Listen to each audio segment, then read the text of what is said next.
So, Alan, firstly, thank you so much for making time to do an interview for us at the Scottish Jazz Archive. And I wondered if you might start by telling us how you first got into jazz and why you chose the instrument you chose. Yeah, certainly.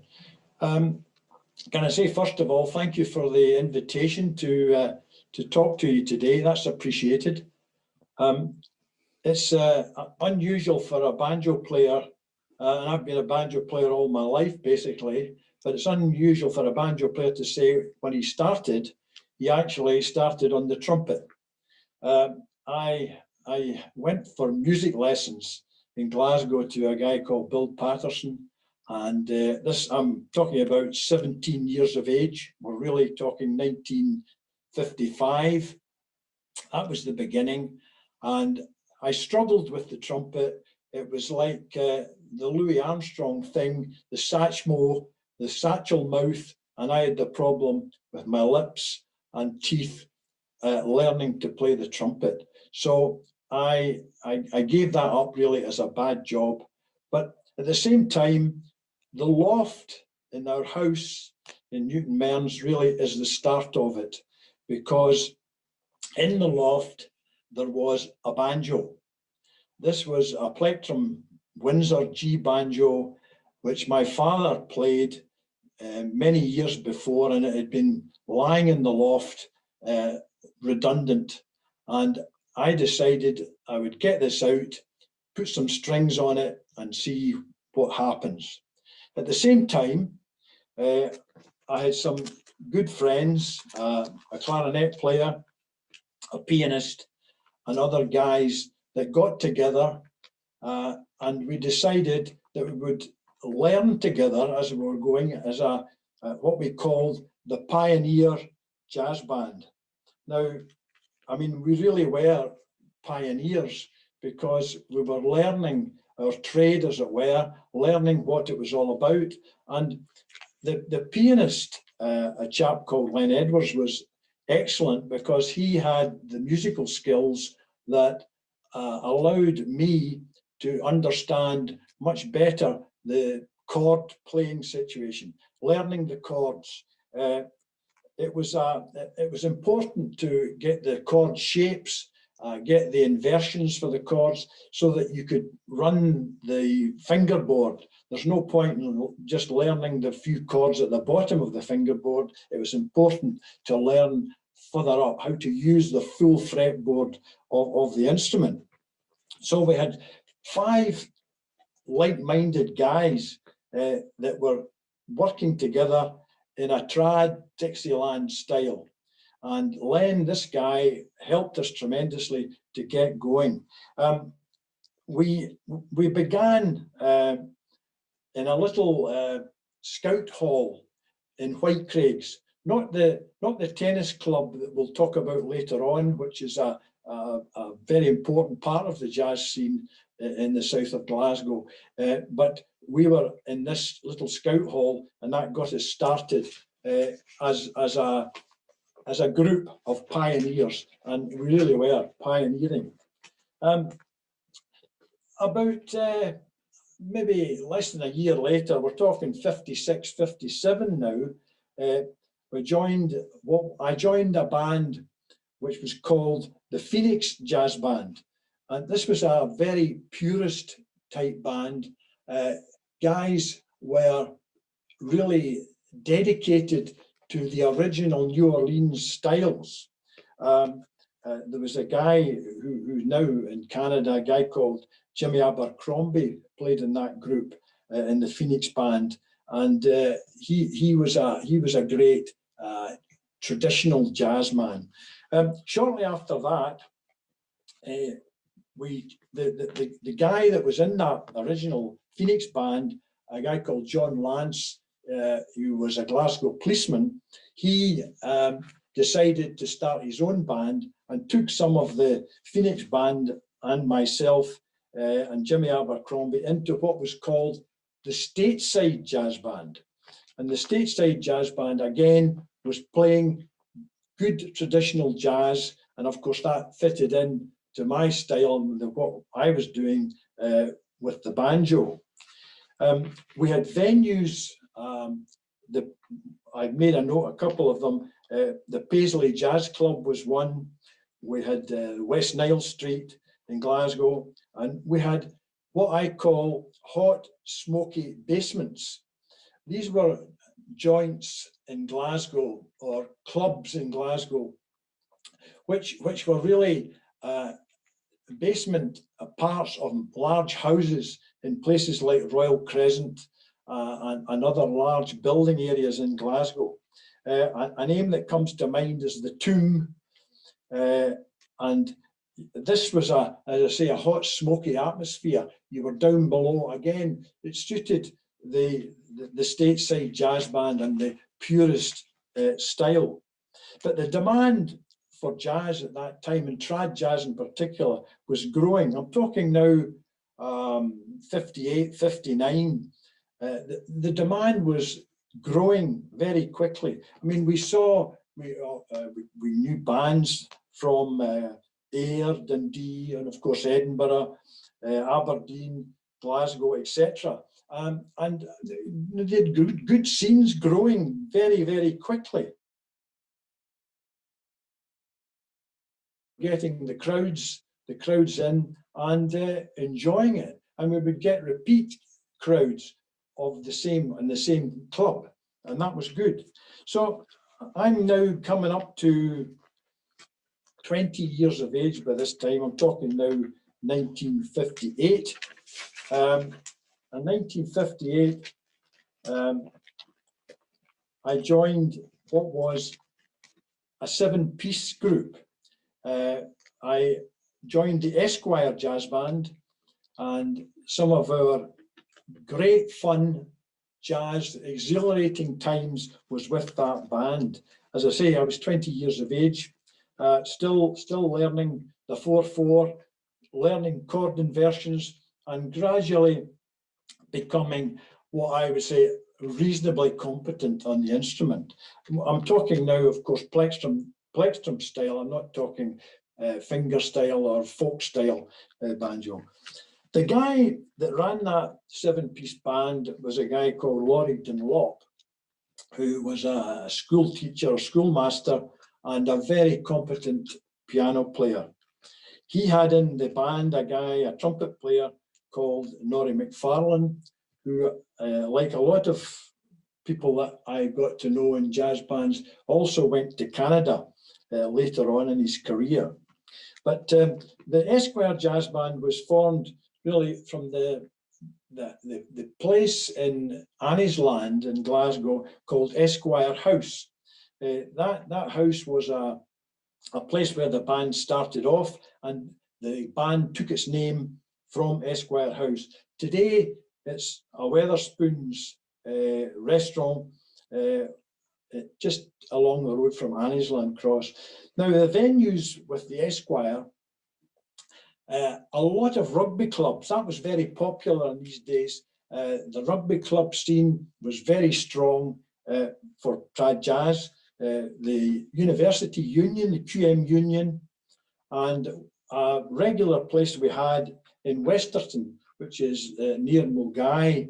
That's where we played regularly in the Westerton Hall. So crowds were improving, lots of gigs. We even got paid. This was wonderful.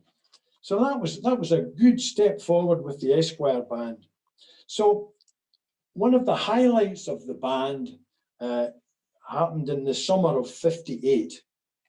Our name was changed by Mr. Lex McLean, who, as you probably know, a very well-known comedian in the Glasgow vernacular. Lex McLean had a show in the Pavilion Theatre in Glasgow. He had this show regularly, and he invited the Esquire Jazz Band to be part of his show. And of course, they had to change the name to the Esquire Boys. That was the thing. We were now the Esquire Boys. And the interesting thing, of course, was it was greased paint now and dancing girls. We were supporting the dancing girls by playing behind them as they danced, a bit like what you might remember as the television toppers. The television toppers did the high kicks and that type of dancing when the band played behind them, and that was a good thing. The dancing girls, the name I can remember was Miss Moxon's Young Ladies, and they were very nice young ladies dancing away.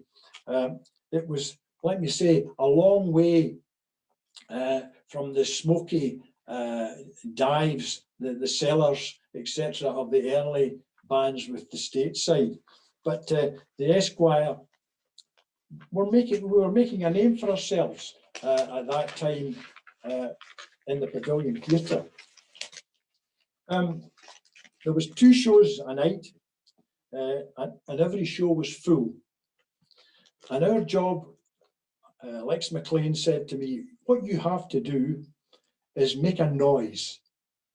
And we said, well, wait a minute, we're playing trad jazz, we're not making a noise. He said, look, pal, you've got to get the punters out the bar at half time. And that was our job. So we did that. Okay, moving on to late 59. There was a disappointment for me in late 59 because I had to leave the band. I had some great fun with the Esquire, and particularly the shows, the Lex McLean shows in June and July, the summer shows. I had to leave because of national service. I used to be in the RNVR and was therefore able to join the Royal Navy. And that was great. I joined the Royal Navy for national service. A lot of my colleagues who hadn't been in the reserves were put straight into the army, and they didn't like that too much. But so I had to leave what was, by this time, a band of friends, great friends, to do my national service. In fact, I was one of the last intake of national service. About 59, 60 was the last entrance, and national service was cancelled after that. It was interesting, the trumpet player Norrie McFarlane, who was a very popular guy with the crowds and the punters, he very kindly gave me a recording which had been made of the band. It was a one-off. Biggers did the actual record itself. It's a small 33 1/3 speed record, but very poor quality. But nevertheless, it was a wee present, and it took me away to the Navy.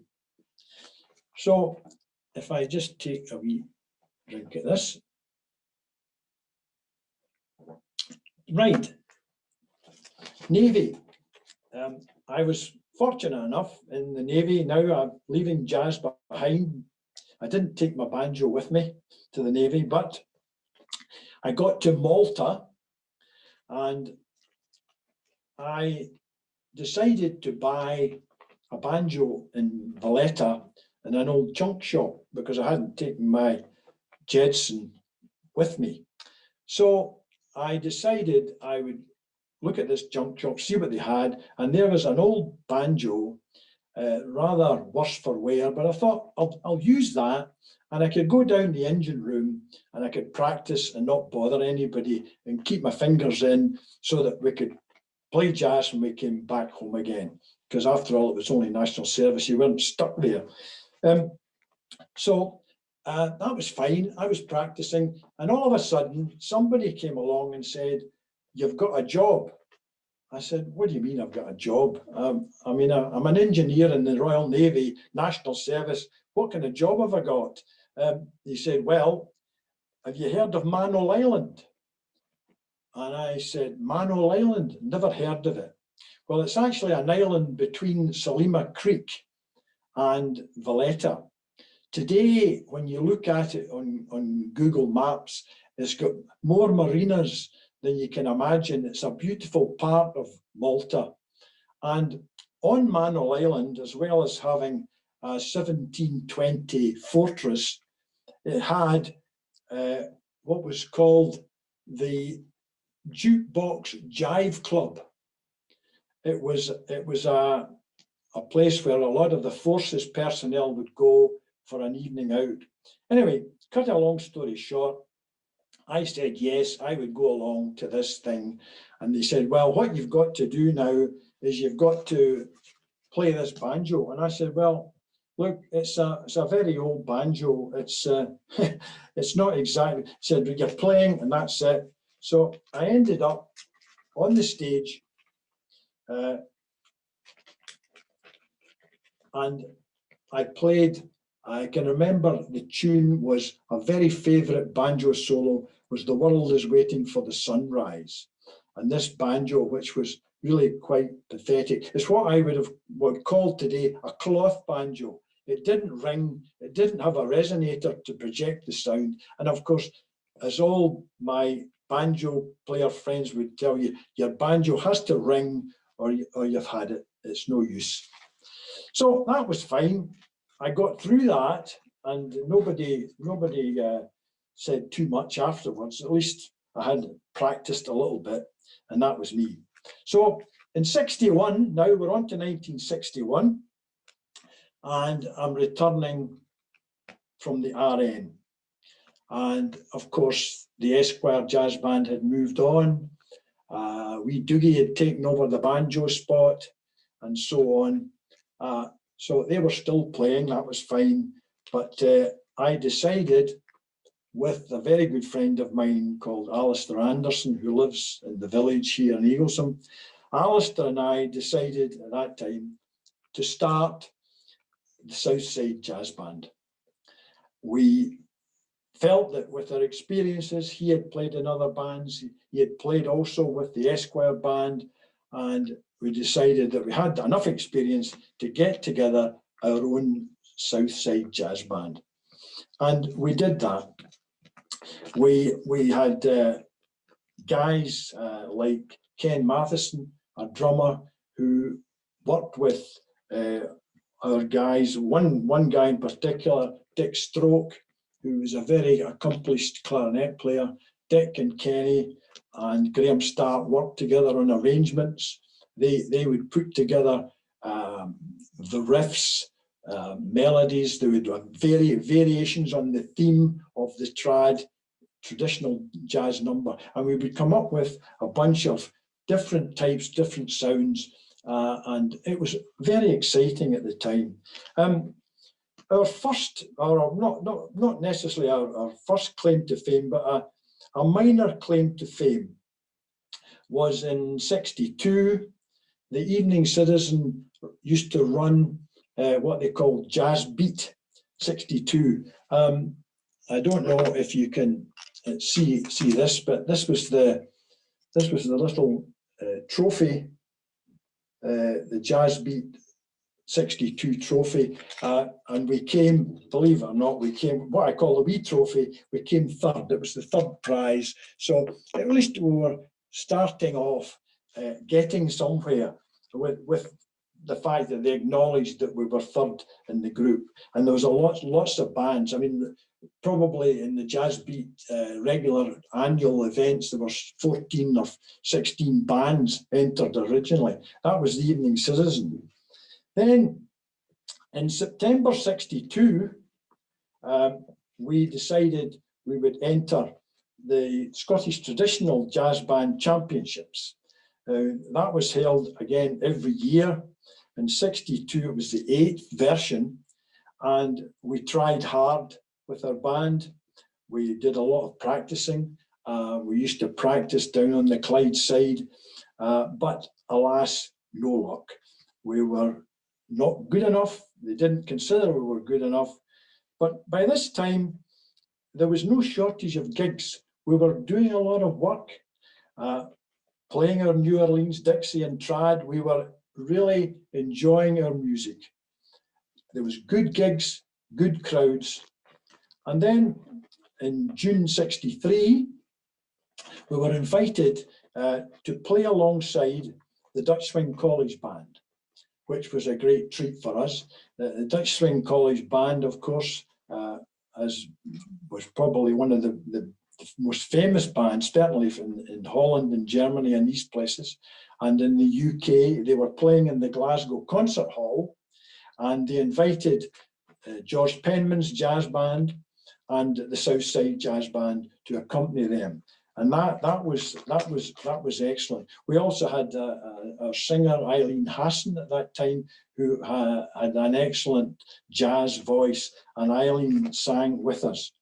So that was 63, the beginning of 63, and it was really the 9th year in 63 when the Southside Jazz Band was doing this championship.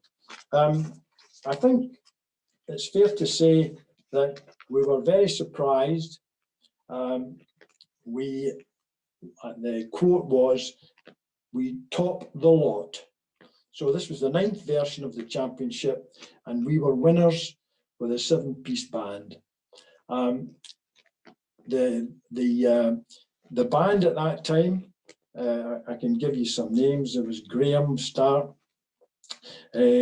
There was Dick Stroke, who I mentioned earlier.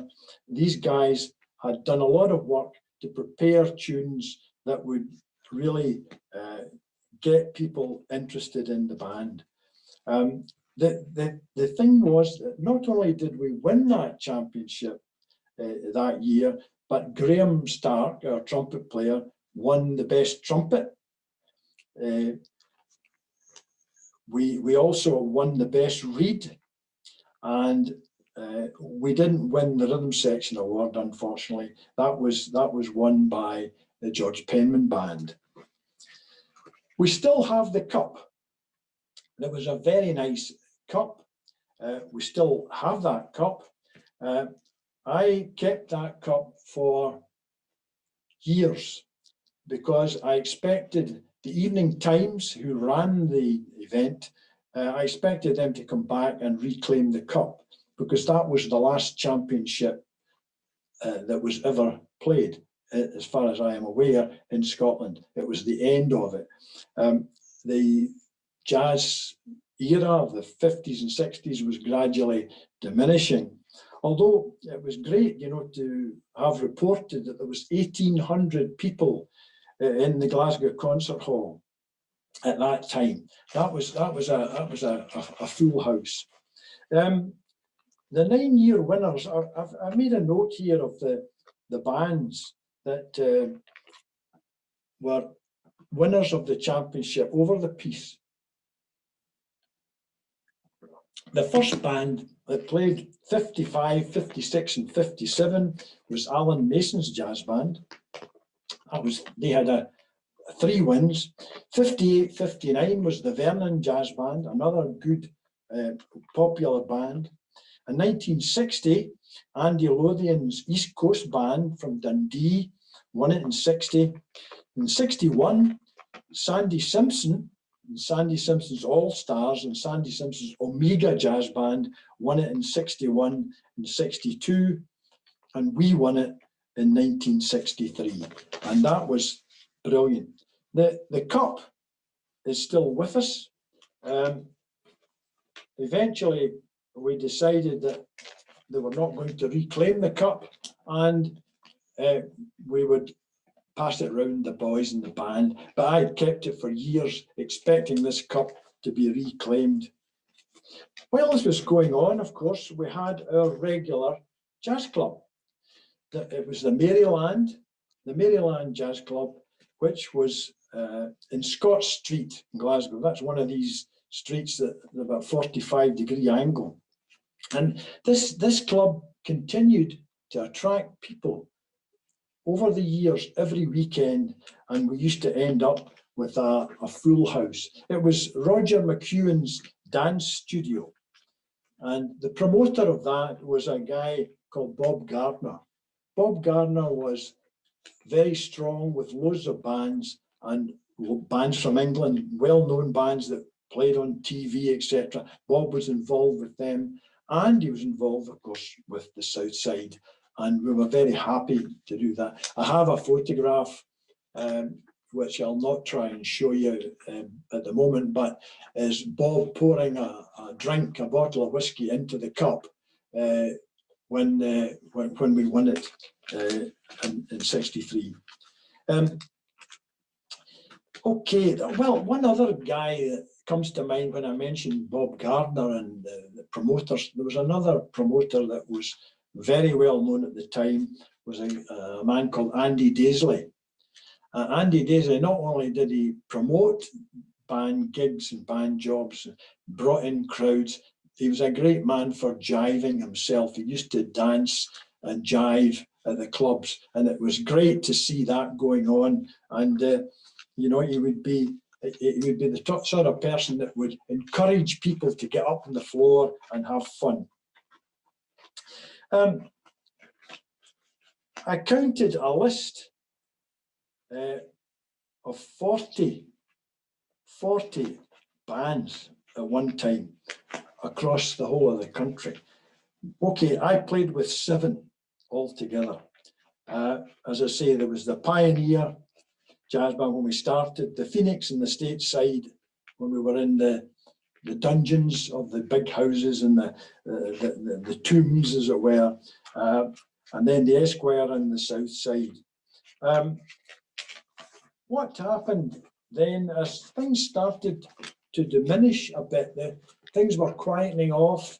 Although we were still getting paid, Bob Gardner still managed to pay us, and we're still getting crowds in, but it started to diminish.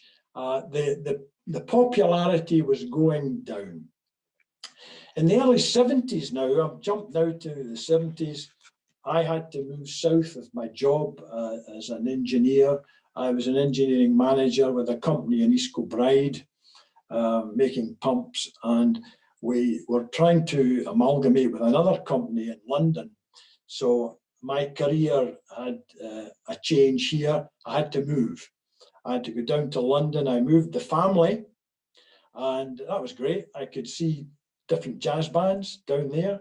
I even sat in with a couple of guys who were trad men in the London area. That was wonderful. But I had to work down in the Croydon area, and of course that was us finished with the South Side. That was it. It gradually quietened off. I had to move, and that was it. But another band, when I came home after doing my work down south, a guy called Ron Young, who's now in Australia, flogging pianos to the people there. I don't know how he manages that. Anyway, Ron is a bit of a trumpet man, and he decided that he was going to start what they called the Strathclyde Stompers. Not to be confused with the other Stompers, but the Strathclyde Stompers. And in this group, we had some guys that had been with other bands, obviously, and one of the guys was Bill Murdoch, Bill was an actor, he was a piano player, he was a drummer with us, and his main claim to fame wasn't his drumming. His main claim to fame was his acting. He was in Gangs of New York as a worthy. He was in the Braveheart film as a farmer in one of the crofts. So he was a guy of all things, but he enjoyed his drumming, and he used to give everybody a laugh with his drumming, because he would say to me, "Alan, you sit here. I want you to sit here, face me." I said, no, you can't do that. We've got to face the front, face the customers. And he said, no, face me. I've got to see your arm. And I realized later it was because Bill had a problem with his hearing, and he was the guy in the drums. He had to keep the beat. He had to keep the 4/4, and he wanted to see my arm moving to help him keep the beat, which was very unusual. But good old Bill managed to do it. So we played a lot of jobs, even although jazz was diminishing. The Strathclyde Stompers played rugby clubs. We played private parties. There was some wonderful big houses in places like White Craigs, farms towards the south, towards Kilmarnock, and we used to play private parties. We played events like weddings, we played anniversaries, and it was a different kind of music. We had to play not just 4/4, we had to play 3/4 time, we had to play the Gay Gordons, we play waltzes, and it was a different type of jazz. We were moving away, certainly moving well away from the purist jazz. We were moving towards a different type of music. And some people thought this was, if you were a jazz band, we'd be happy to dance to you, but you must do all these other things as well. So that was a new thing for us, but we did it. So the Gay Gordons and the banjos, unusual, but okay. The customer wants it, we'll give him it. So the heyday was over, I'm afraid. The Beatles were coming in, the beat groups, the discos, and what I would call the guitars at full volume.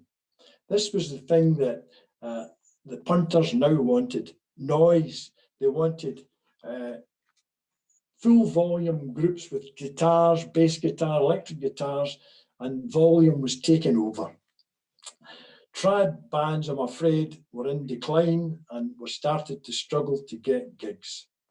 But having said that, there's still a number of well-known trad bands that have survived, and some to this day. George Penman, although George is no longer with us, George's new group still plays. Forry Cairns, who's retired now, Forry was playing right up till quite recently. Lenny Herd and Alistair MacDonald, Hamish McGregor, all these guys are now still playing, or they were up until the pandemic started with Quattro McJazz, which 4 of them playing Dixie, trad, you name it. And they're still playing at White Craigs. White Craigs was the place where we had Jim McHarg, we had Dean Kerr and his Dixielanders, we had Forry Cairns, you name it. The White Craigs Tennis Club was the place to go in these days. And you know, the White Craigs, believe it or not, tennis Club was where I met my wife of 54 years. Though that was the place to go. And my wife still talks about it. Before we came on to speak to you after we were talking about White Craigs. And you know, White Craigs was so popular in the day, in the heyday of trad jazz, that they had to close it. They had to close the White Craigs Tennis Club because there were so many people dancing up and down in time to the music. The floor was structurally unsafe. So they actually had to rebuild the floor and the structure of the floor before they could reopen the jazz club, and which they did. In fact, the whole of the White Craigs Tennis Club has been completely changed since. However, I mentioned Quattro McJazz. Well, Quattro McJazz and Alistair MacDonald, our entertainer banjo friend, Alistair and the boys decided that the White Craigs Tennis Club was not performing to their likes in the management side, and decided they would move, but still White Craigs. But now, today, or well, up till recently, it's the White Craigs Golf Club, a very nice venue. And it's wonderful to be able to, like me in my early 80s, it's lovely to be able to go along and listen to trad jazz, as well as some of Alistair's jokes, as well as his banjo playing. So it was a wonderful time, a really wonderful time after for us. In the early days, the youngsters loved trad jazz. We loved it. And, you know, we made some wonderful friends, not just jazz friends, but lifelong friends. And to this day, we still try to get an odd blow if we can, although some of us in the reed section are having difficulty with the teeth and the embouchure, etc. So when they get on, you get on. Some of them are, one of the guys, my old friend Alistair Anderson, who I mentioned earlier, who plays, he played the clarinet, he played the alto, he played the tenor sax. He was one of these guys that needed to have good teeth for that sort of thing. But alas, that was difficult for him to carry on. So I think friends, lifelong friends, excitement, even in the days in the Dunnies under the big houses in Glasgow, even then we still had the fun and the excitement of trad jazz. And you know, I think the friendship thing was also good in different bands, because if you needed to dep for somebody who was ill or had to go away in business or whatever, then you met loads of people. I mean, I've got lists of names there. You wouldn't believe the number of people and the number of people we met over the years. Playing with other bands is great fun too. It's different because they have their own styles. Some of them were more mainstream orientated. Some wanted to be purist. It was a question of how they wanted to do it. So lifelong friends. That's not just the Glasgow scene I'm talking about. There was, as I say, Ayrshire, Dundee, Kilmarnock, Renfrewshire, you name it. There was bands in the early days from all over the place. So I've made a wee note here of our last gig, which really brings me to as near a conclusion as I can come to. So that was basically the last gig was what I would call the 50th anniversary dinner. It was the cup-winning band, the 1963 Southside Jazz Band cup-winning band, 7 guys. Alas, not all of them are with us to this day, but that was the 50th anniversary. And that was a dinner in Glasgow in a restaurant where we all got together with our wives where they were able, and we had our anniversary. And at that time we had the cup and took photographs and what have you of the cup. And I believe I've got some of these pictures sent to you for the archive. And the cup, as I say, and if Kenny's listening, I hope he's still polishing it. But there we go. That's the Southside Jazz Band story. And then, of course, we still have these friends. And that's the great thing of trad jazz.